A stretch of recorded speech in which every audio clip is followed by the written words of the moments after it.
This is Nerd Hat. This is Nerd Hat. This is Nerd Hat.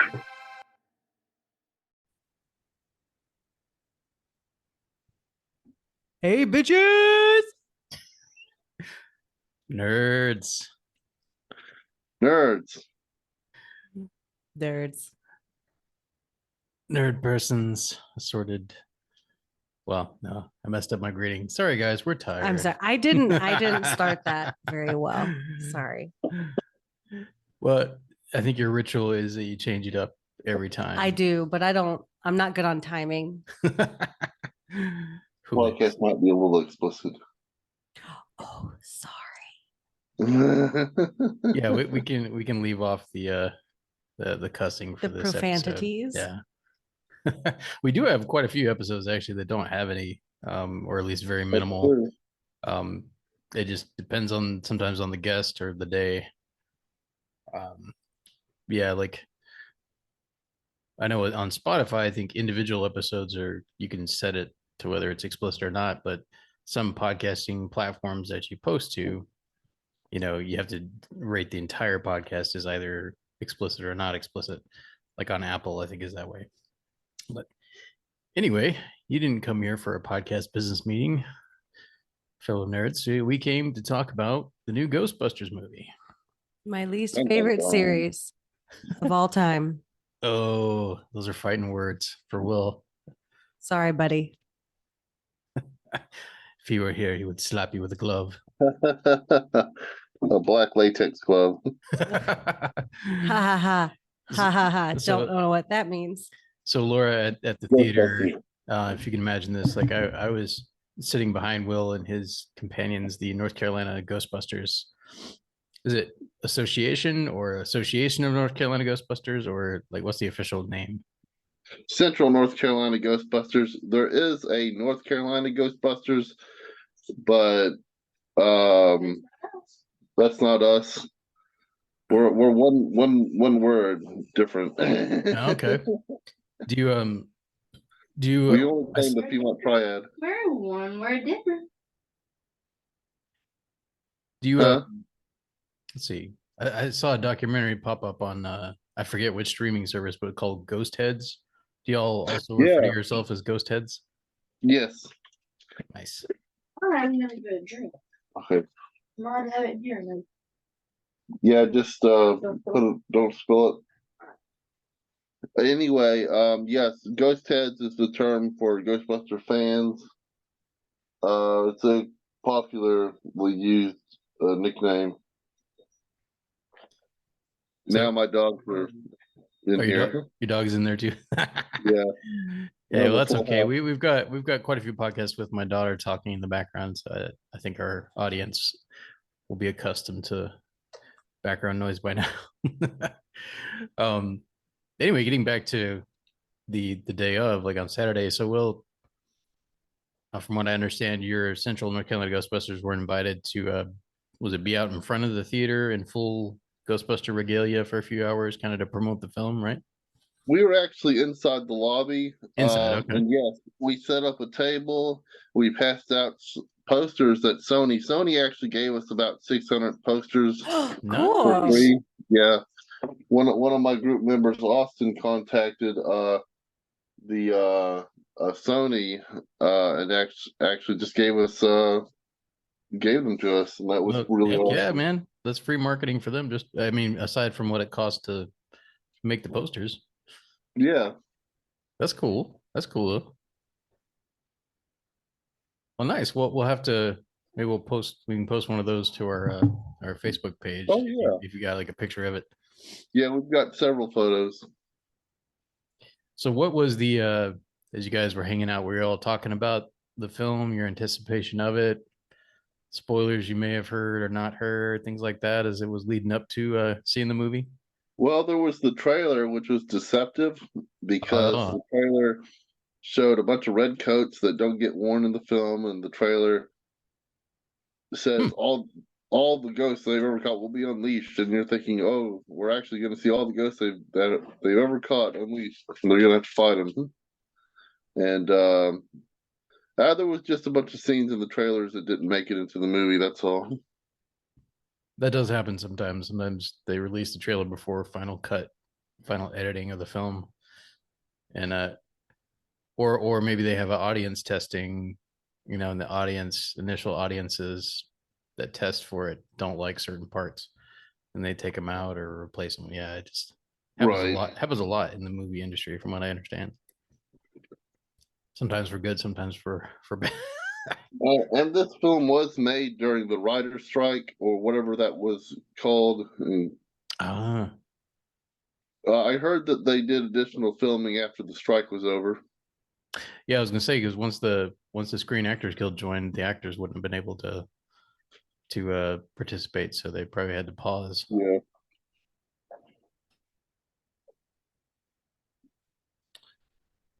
All right, so as our Laura did not go with us to see this film. I don't know why. And has not seen the prequel to it, Afterlife, Ghostbusters Afterlife. Have you seen any of the Ghostbuster films? I saw like 30 minutes of the very first one, and that was it. That was too much. I could have I lost 30 minutes of my life. I will not get it back, and much regret. Mm-mm. So we have a big task. Not only do we need to convince her to see this film, we might need to convince her to give the entire franchise a second chance. Yeah. False. It's just dumb. I just thought I don't like the concept. I didn't like the actors. Sorry, everyone. And I'm talking about the first one. And I didn't like the humor. It was just dumb. I don't. Is it mostly Bill Murray that you don't like? I don't. Oh no, I don't like any of them. Not The even black Ernie guy was Hudson? fine. What's the black guy's name? Yeah. Is it Ray Winston? Ernie Yeah, Hudson. he's fine. Characters. The two white guys. No, thank you. You mean the three There were white three guys? white guys. There were three white guys. Yes. See, that's how lame it was. I don't even remember. No, I didn't like Sigourney Weaver. What's her name?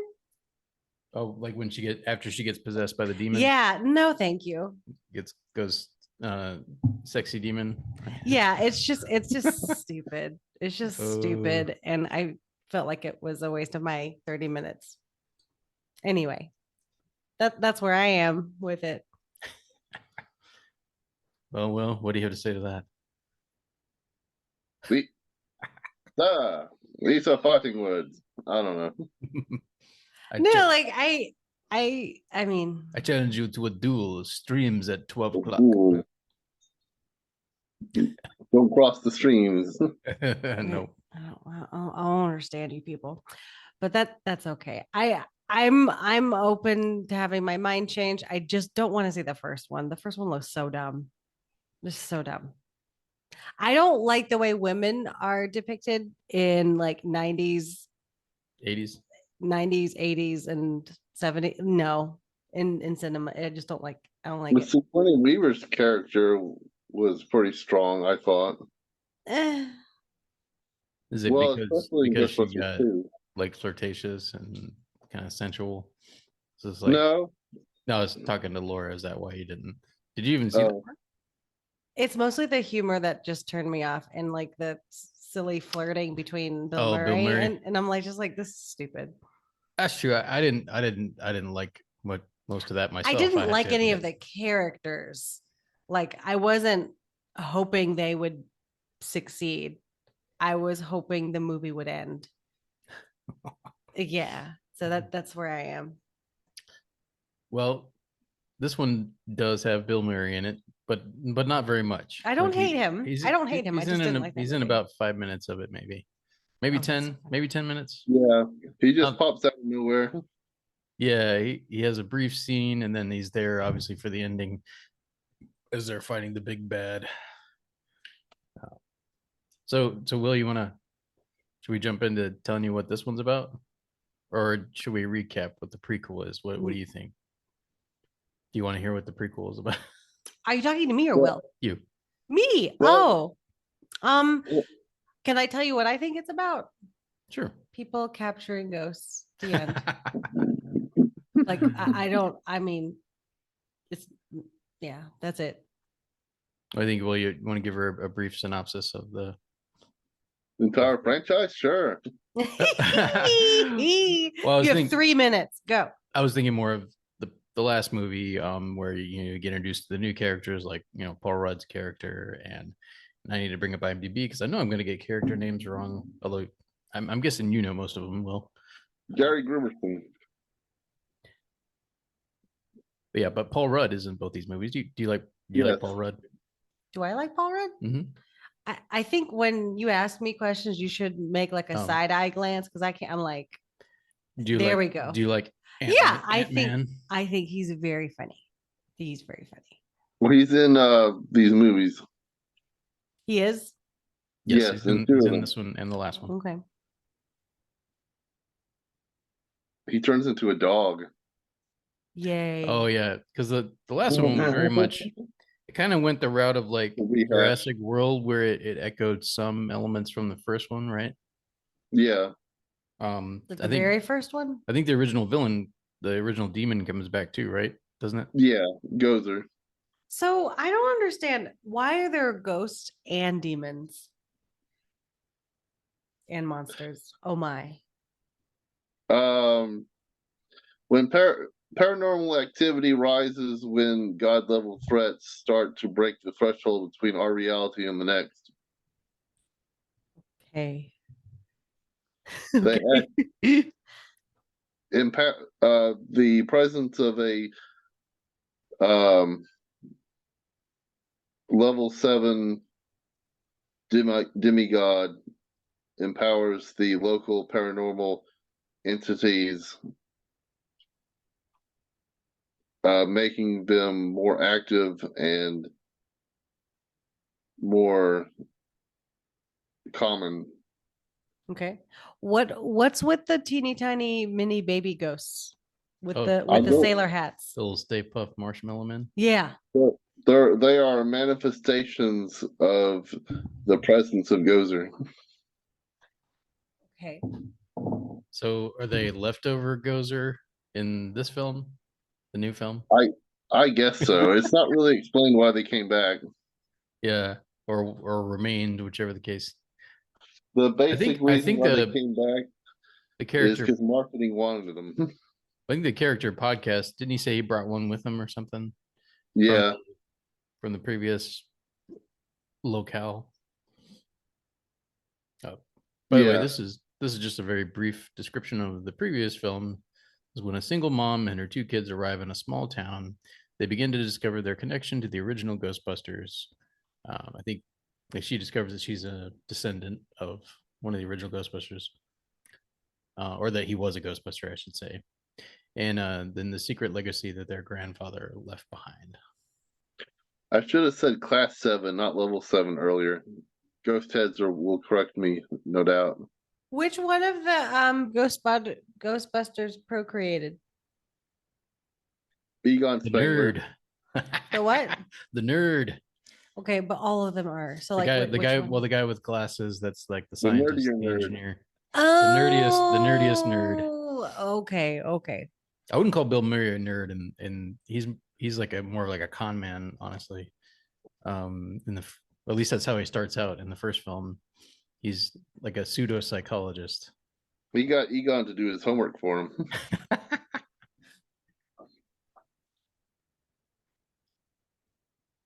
I'm pretty sure that's canon somewhere. I think, I forget, like, I don't think Dan Aykroyd, I know he's in the previous one a little bit more than like Bill Murray was, and I cannot think of the actor's name who plays Ray, but let me see, Ernie Hudson. There we go. Winston. Sorry, I don't know why I had Ray in my mind. Winston. Because they're mostly in it towards the end, I think, if I remember correctly, right, of the previous film. Right. That's when the original Ghostbusters all appear at the end of the previous film. The previous film is mostly about the kids and their mother and Paul Rudd. Yeah, so Gozer comes back, and eventually, like, the family gets involved, and the original Ghostbusters come just in time to help them defeat Gozer, and that's basically like how the last film ends, right? Right. And they see the Yeah. ghost of Egon, who was Egon Spengler, whom the newer family is like the mom and her two kids are his descendants. And Right. the actor who portrayed him actually died, which is Oh. why he was not. Other than they did a CGI ghost of him towards the end, um, just briefly as like a little homage, which I thought was very fitting that he would appear Right. as a ghost right at the end. I thought that was cool. But that's how the previous film basically ends. And then it's what I think supposed to be 2 years later when this one opens. Yeah. Do you wanna talk about how this one opens? Um, it opens with them chasing a sewer dragon Makes sense.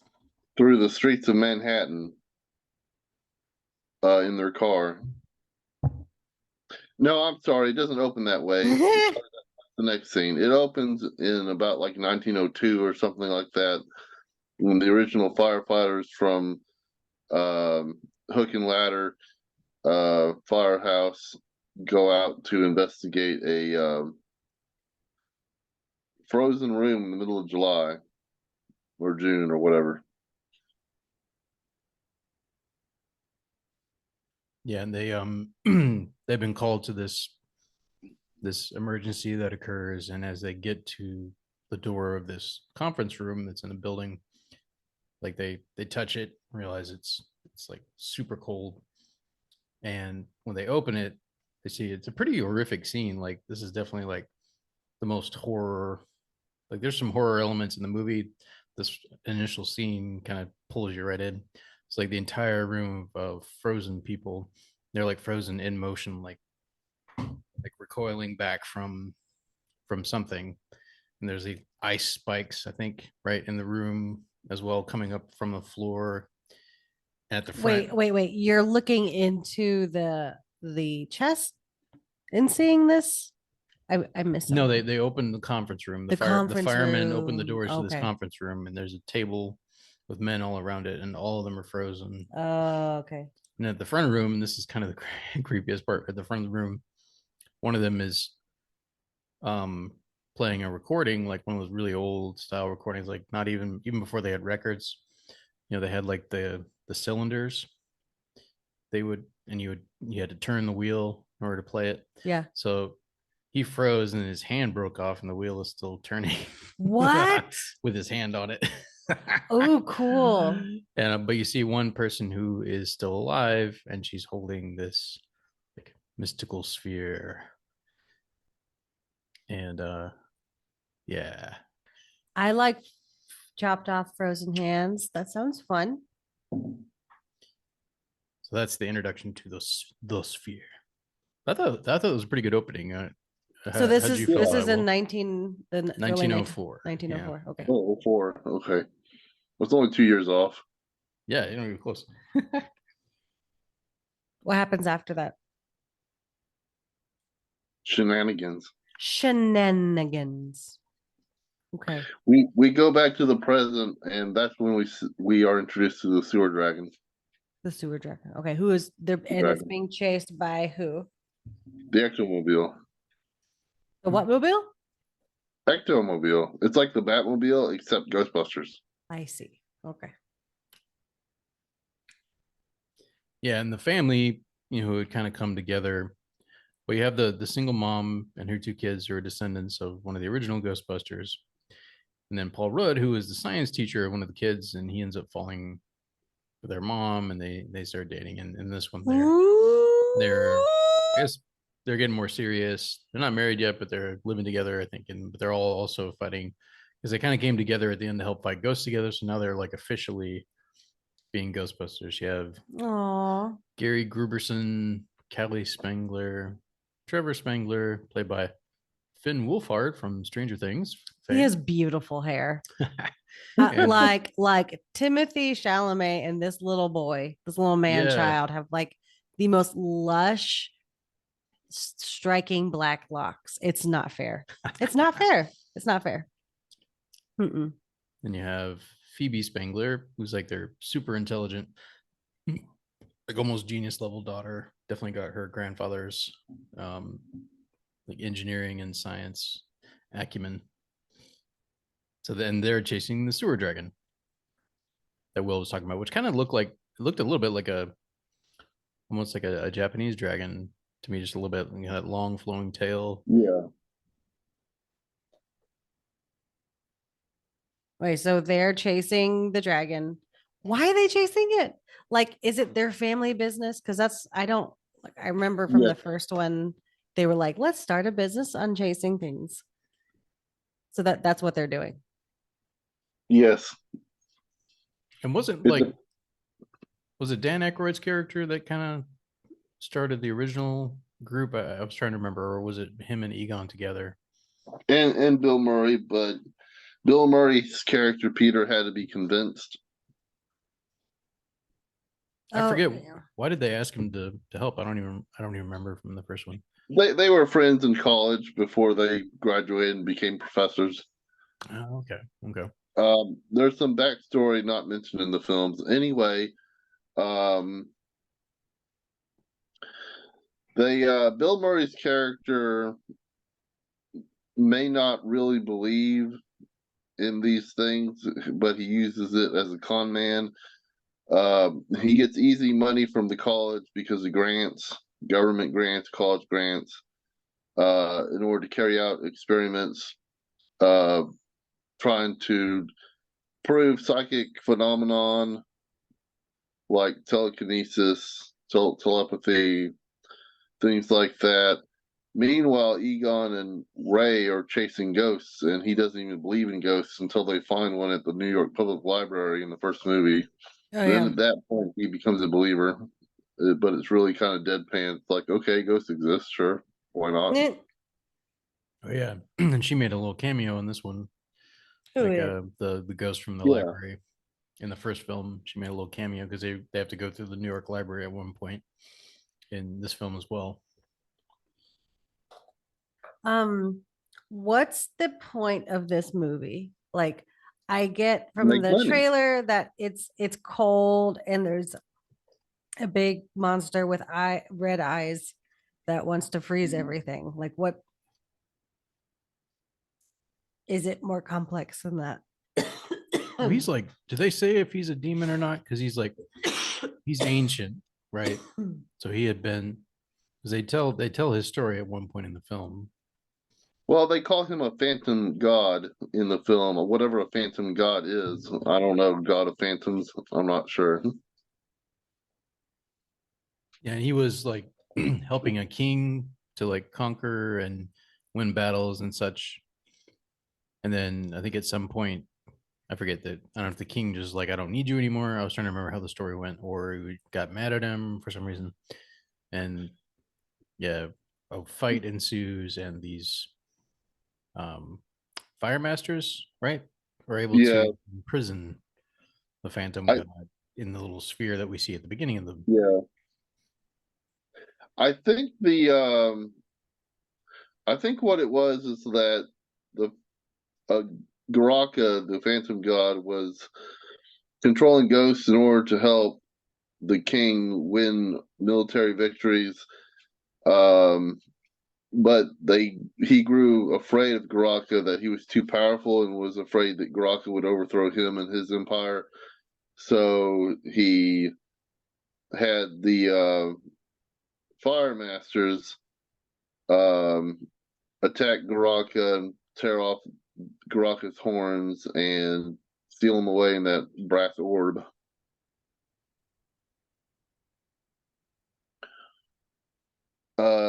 Garaka apparently gained ice powers out of sure hatred or something. Richard just showed me a picture of him. It looks cool. Yeah, like there's definitely creepy elements, just as there was in the first film. Like there's creepy elements in this film for sure. Is there Right. any character development with the humans? Let me think. Well, maybe some very light character development. very light. Dan Aykroyd's character Ray, uh, and Ernie Hudson's character Winston, they get into it a little bit um, about uh, they're supposed to be retired and enjoying their golden years, and I don't know if that counts as character development. I'm trying to think. What do you think, Richard? Is there any character development in this film? Yeah, I would say there is. I think it's fair to say the it's definitely an ensemble cast, but if you had to say that there was a central character, it would be Phoebe. Of The course. genius lady girl. Yeah, the genius granddaughter, played by McKenna Grace, and she definitely, like, early on in the film, like after their initial, rescuing the sewer dragon, they end up doing some damage to the city, um, while they're trying to, not rescuing it. I don't know why I call it rescue, but capturing. They captured it. And the mayor, like, who for some reason has an in for the Ghostbusters, even though they've saved the day quite a few times, but he just has this vendetta against the Ghostbusters. So he uses it as an opportunity to bring them into his office, and he like chews them out about the damage that they caused, even though they were, saving people from this ghost. Um, and then he finds out in the course of that conversation that Phoebe is a minor, so he gets on them about that. He's like, "You're employing a minor," and Paul Rudd's character, is like, Gary is like, "Well, we don't pay her." He's like, "Oh, so you're not even Free labor. So they get a little worried that the mayor's going to shut them down. So they decide, that Phoebe can't go out with them anymore to catch the ghosts. So she gets stuck back at the firehouse, which they now live at as well. And so she's pretty lonely. And then she ends up meeting and befriending a ghost, a local ghost, who it seems like a chance encounter at first. It felt a little weird that she would just randomly meet this ghost, but I didn't pick up, I didn't connect. Like, you find out later that she has connections to this demon, and he's getting her to help. Um, but you don't know that at first. Initially, it's just she's a teenage girl, and this is where there's a little bit, they dance around it a lot. They don't ever go all the way, but I think they definitely played a little bit with like kind of the teenage awakening. Like, she's like attracted to the girl even though she's a ghost. At least they that's definitely the vibes that I got. Like, they played around with that, but like nothing, so they're ghosts. Yeah. Nothing ever goes anywhere with that, but they definitely play around with that. They indicate that Phoebe may be attracted to girls, or at least to this girl. And so that's definitely and she's only 15 in the film, so she's still kind of coming into her own, so she has to go through, the frustration of not being able to help, even though she's the most intelligent, or the most brilliant one there. I don't know if, in the family, and then finally, of course, then she learns some things, and then she goes too far, and is a little reckless in trusting this ghost, and ends up being used to release the demon god, the phantom god. Ooh. And yeah, and she's just lonely and wanting to connect. And obviously, because she's been capturing ghosts, she's not like freaked out by seeing one. Yeah. And so yeah, so I liked what they did with her character. I thought it was really interesting. I think they, in terms of development, I think they probably paid the most attention to her character. You do have a few things with Trevor, Finn's character. Like, he's turned 18, so he's like wanting to assert his independence. He's like, I'm 18 now, but those are mostly played for laughs. It's not taken seriously like Phoebe's struggles are so much. So he's not entirely comic relief, but his character leans more that way, I thought. Do you agree, Will, or what do you think? Yeah, I would agree. Nothing significant really happens with Trevor in this film. they ignored the Trevor Lucky relationship that was stronger in the first film. It wasn't super strong in the last film, but when I say first film, I mean first of the reboot film, the reboot timeline. But anyway, not reboot timeline, soft reboot. You know what I'm saying, right? Just a soft reset. Um, Yeah, like these are sequels to the first two films. yeah, exactly. They gloss over that 2016 a hard reboot would be the 2016 All Ladies film. But anyway, yeah. uh, this movie has been torn apart by critics, and I think unfairly because it's not really that bad of a film. But What?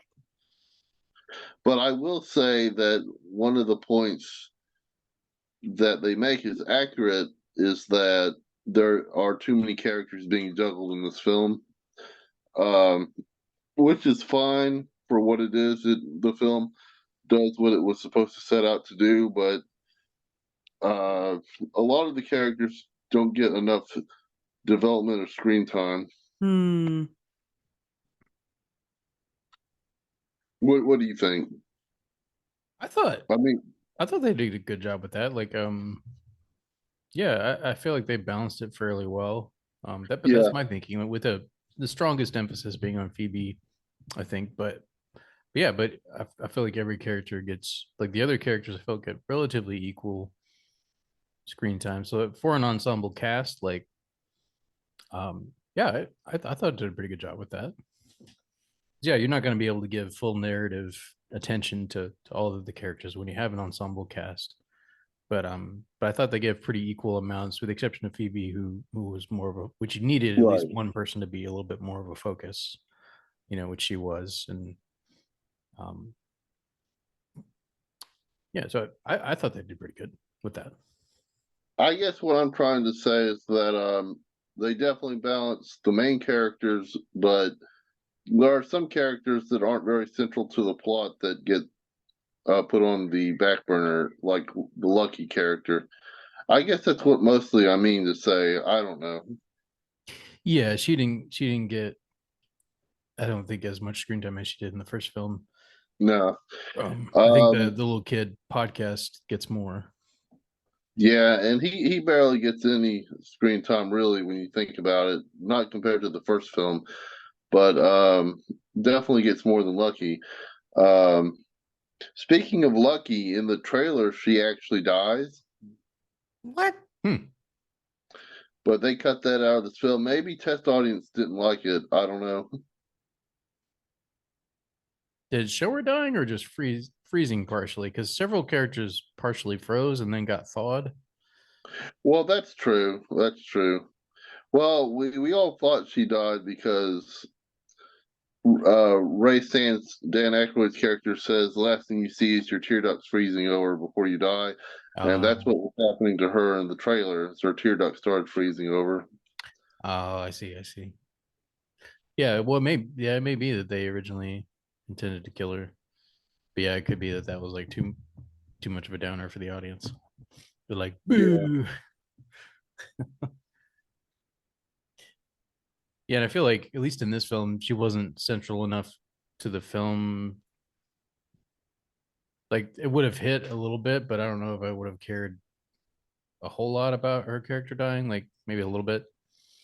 But she wasn't one of the central characters of the film. So no, we didn't really get enough of her character to really have an impact of her dying. Unfortunately, that impact would have failed.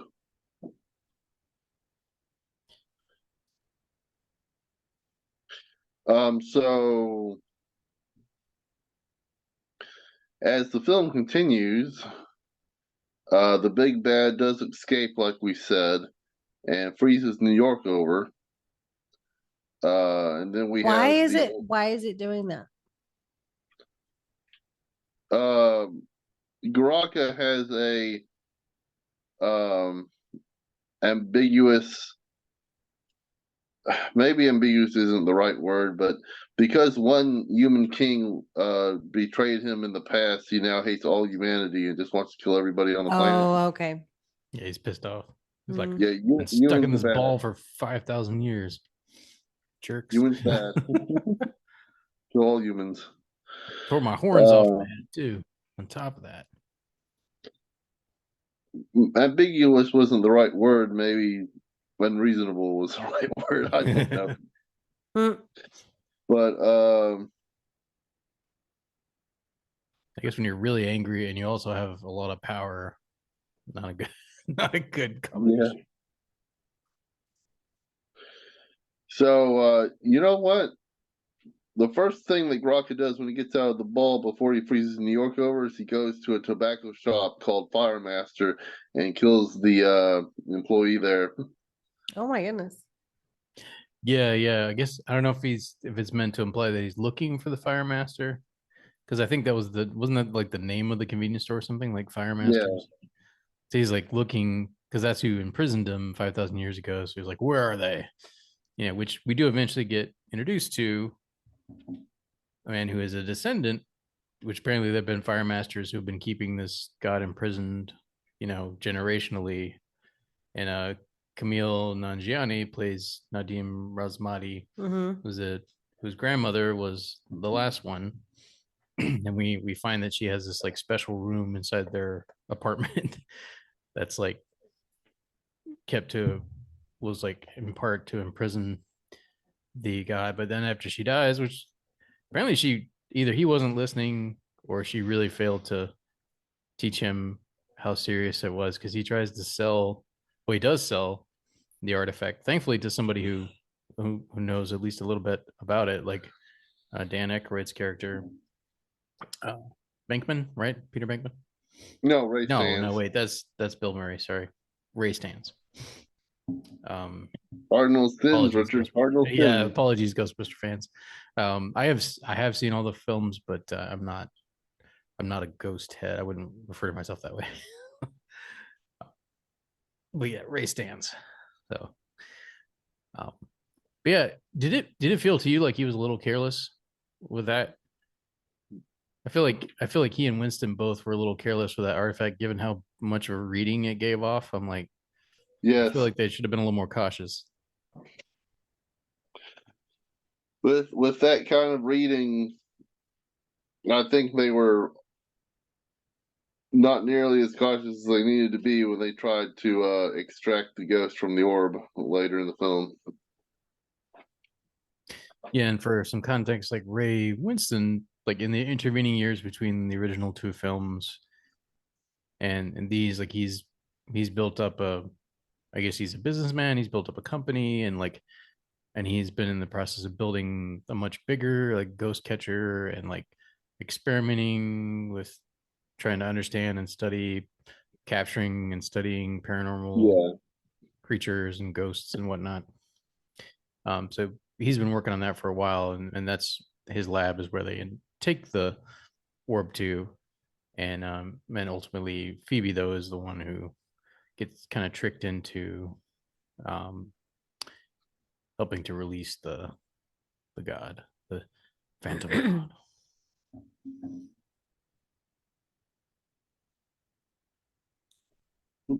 What happens at the end? I want to know. Yes, Well- spoil it. Absolutely. I can see Richard's face. Yes, it's time to spoil it. Well, Phoebe goes to jail. Oh, so she can't catch ghosts, but she can get imprisoned. That's great. Continue. But they pay her bail Oh, and ask her to come help them fight the ghost in the maybe end they should because start paying her income. But Yeah. Well, they don't get money from it either, I don't think. Okay. Actually, I'm not sure now that I think about it. Maybe it all just goes back into paying rent for the building or something. They don't address that directly. I'd like to assume that Ernie Hudson's character Winston That was bankrolling. pretty much funds them, bankrolls them, yeah. That makes sense. But So she's in prison. Now she's out. Yeah, and a key plot point that gets introduced earlier in the film that pays off towards the end, like although not quite as well as it could have, but like basically for 40 years, more or less, the Ghostbusters have been catching ghosts and trapping them in this large containment Oh yeah. unit that Egon built, 40 odd years ago.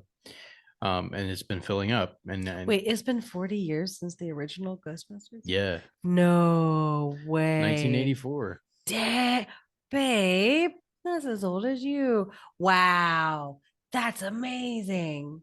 I didn't realize. Okay. Dang it.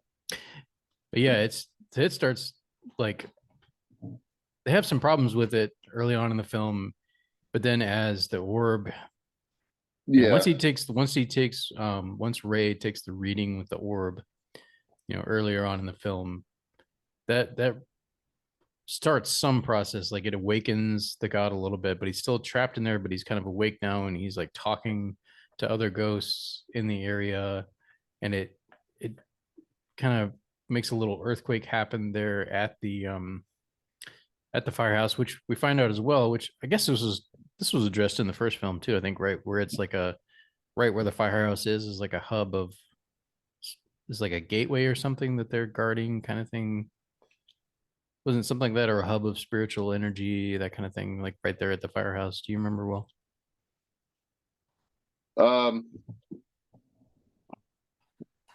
It's an important place in the paranormal world, I guess. Like there's something about it. There's a reason why they put their headquarters there specifically. At least that's what they the say. firehouse? Yeah, that's what I think Winston says that at one point. No, unless they retcon that in the original film, they just bought the firehouse because it suited their needs. So maybe it was more that Winston Oh, I discovered remember that what you're later. talking Maybe. about. I remember what you're talking about. It's because they needed to protect the containment grid. The ECU, the exo containment unit, they Right. needed to protect it so that the ghosts inside didn't get released. Yeah, but there was something else he mentioned too, kind of in passing. They don't spend a lot of time with it. Something, I don't know if you mentioned Gateway, but something about that spot is important too. But anyway, like they've got this containment unit, right? And then once, what's his name again? The Phantom God. I keep forgetting his name. Barata. Garaka. Garata. When he finally gets released, then the containment unit breaks and all the ghosts get out. All the ghosts they've been trapping for 40 years. Which I was really disappointed because you would think that they would actually have some cameos at this point, like the Scoleri brothers from Ghostbusters 2, or I mean, the question is, did they put Gozer in there, or did they put because they caught Gozer in the last film. This is 2 years later. You know, did they put Gozer in there? Did they? Surely they didn't leave Gozer and all those ghost traps under the dirt in Somerville. Did they put Gozer in the new containment unit at the research facility? And just whatever other ghosts they've caught in this continuity, I just feel like we should have seen something. Some, that kind of, the trailer saying, "Oh, all the ghosts they've ever caught unleashed," and then it just kind of it's disappointing in the film because I mean, Yeah, So no. they get released, and then what happens? Like they're just out and about. Yeah, Garaka wants to use them to fight the Ghostbusters and to take over humanity. But he doesn't even do that against them. In the end, it's Garaka just tries to freeze the Ghostbusters himself. He doesn't send the ghosts after the Ghostbusters at all. But the ghosts are free though. Yes. Okay. And I forget, does he go to the fireplace to free them, or had they already been freed at that point? I was trying to remember. No, he goes to free them. Okay, so yeah, so he goes to that spot because he knows that's where they all are. But yeah, I'm with you, Will. I was kind of disappointed we didn't get to see them being involved in. Of course, at that point, he'd already frozen the entire city, so I don't know who they would have been fighting other than the Ghostbusters. But yeah, Yeah. that was a little bit anticlimactic. Yeah, that's the word I'm looking for. And in Afterlife, we had the classic Ghostbuster scene where all those ghosts are uh, scaring people in the town. We didn't even get this in this film, which is okay because after so many films, that can get kind of old. But I just feel like it was a missed opportunity because in Afterlife, we got to see a Ghostbusters toy brought to life, the purple ghost with the eyeball in the forehead that comes out. They could have done something like that in this one. They could have given us some more toys brought to life. They could have had some ghosts from the cartoon series, just some cameos. Nothing important, just some cameos that us ghost heads would geek out about. Be like, oh, but nothing. Yeah, he pretty much just had the librarian ghost, and you had Slimer, and that was it.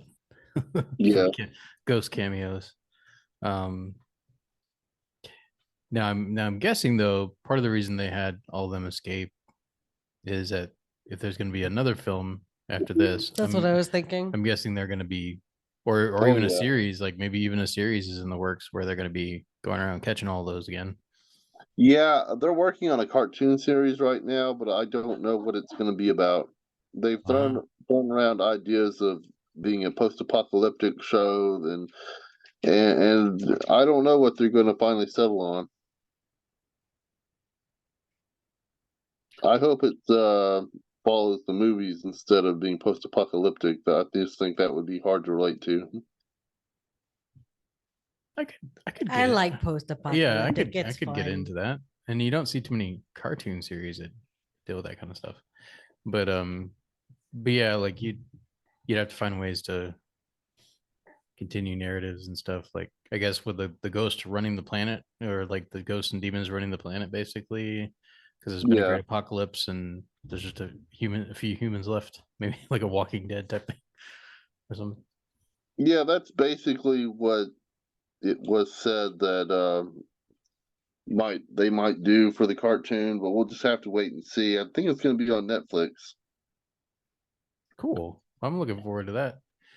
Um, well, we're coming close to our time here. Uh, as usual, we give our ratings of the film. So, Will, how many nerd hats out of 5 would you give this movie? Well, I thought about this before we even met up to record tonight, and I'm giving it a 3 out of 5. Oh, Wasn't good. It wasn't good. above It average, was but good, but it not wasn't great. great. Okay.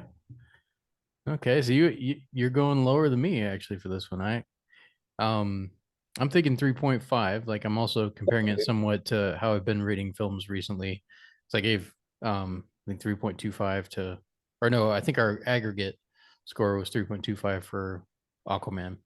But yeah, I'm gonna say 3.5 myself. Like I enjoyed a lot of things about the film. Like I think if the ending had landed better, I'd give it a little bit Yeah, higher.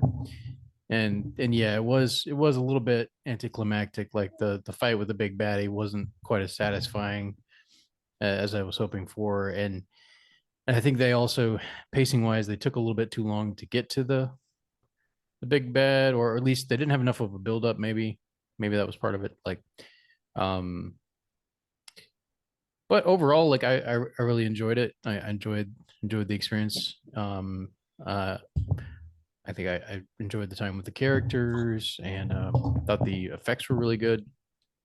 Uh, don't Yeah. remember anything about the music. I don't know if that's a good or a bad thing, but the music was Well, not memorable to me at all. no, they used some of Bernstein's score early in the film, I think, and that's all I remember.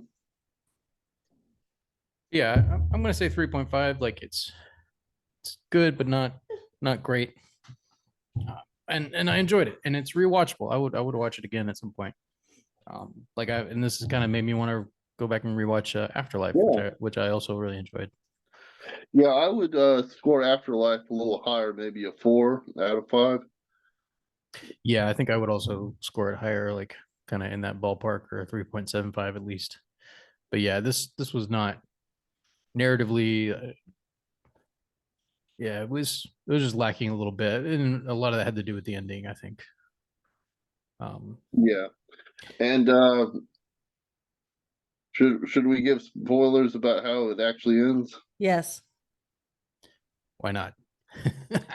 Well, Nanjiani's I'm doing this mostly for Laura. Nanjiani's character, or however you pronounce his name, becomes the fire master in complete armor.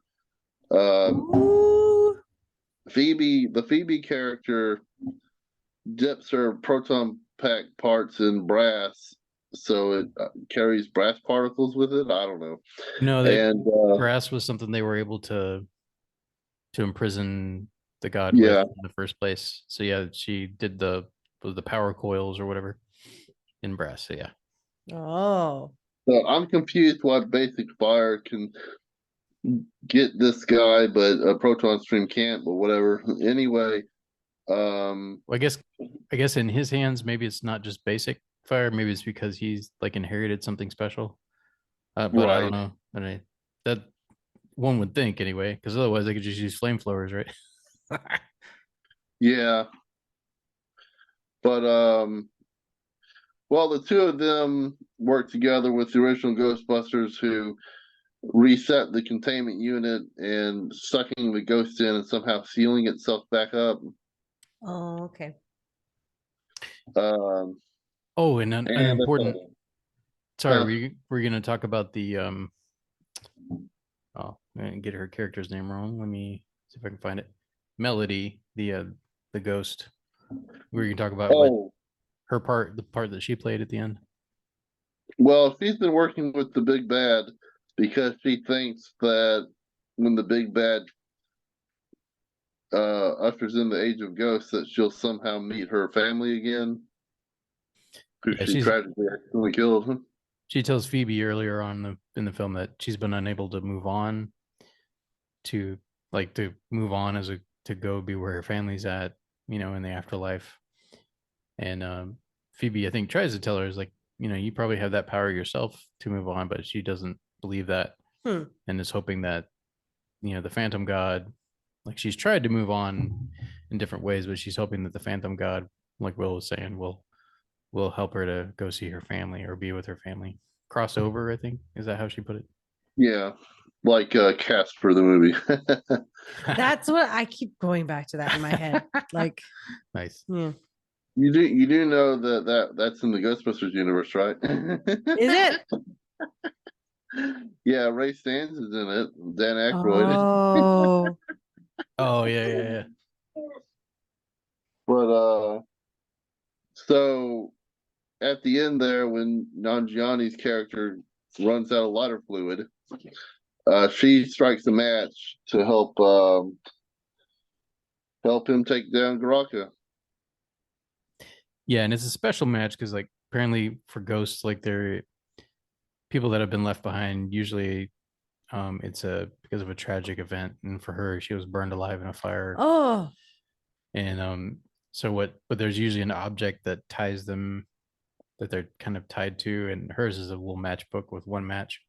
Oh. Yeah, so she's been like trying to like I couldn't really tell if it was like I don't know if it was the real matchbook or what. That was a little confusing because she tries to like kind of light it earlier, but then somehow it's there again. So that was a little Yeah, confusing. she can never get rid of that one match. But then at the end there, she's able to light it, Okay. and that gives, which maybe that was a little bit of like paranormal fire too or something. but she's able to give That's a good point. the fire master the fire he needed to be able to blast the. So the combination of like him blasting her and then Phoebe with her special proton pack, two of them together, they're able to trap the ghost within the ECU. Yeah. Or not ghost, he's not a ghost. The god, the evil god. The daemon. It's a daemon.